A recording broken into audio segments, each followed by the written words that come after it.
bagana gaannifte. Nuti kan walitti dhufnee yuunivarsiitii eeguu barannu yuunivarsiitiin kamiyyuu yeroo barataa fayyaa CBTP kan jedhamu jira, Community Based Training Program.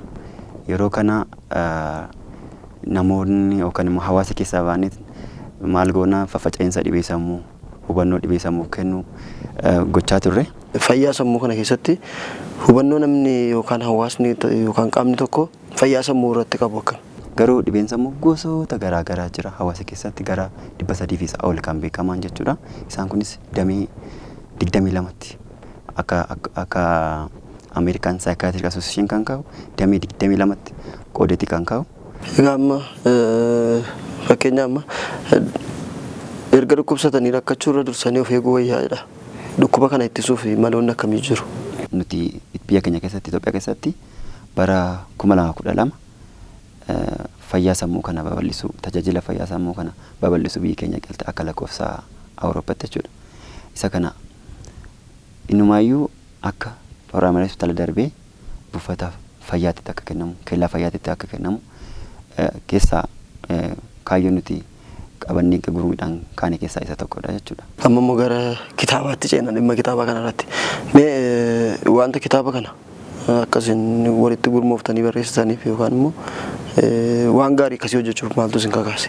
Fedhii fi kaka'umsa hundi keenyaayyuu iddoo garaa garaa teenye fedhii fi kaka'umsa irraa ka'uudhaan warreen fedhii qaban kana walitti qabne walitti dhufne kitaaba kana galmaan ga'uu dandeenya. Amma dhibeen sammuu gara 300 oliitti jedhameera. Akka biyyattiitti warreen keessaa adda ta'anii beekaman hagam ta'u?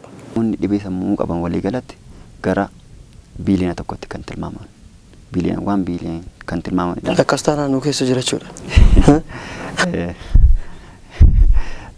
Yeroo baay'ee guyyaatti namni tokko sekendii 5 moo 15 maraataa jedhu. Waan tokko dhugaadha moo ofumaati? Dhibee sammuuf hawaasni koodii kaayeeti malee maraatummaa dhibeen jedhamu hin jiru. Jalqabaayyuu.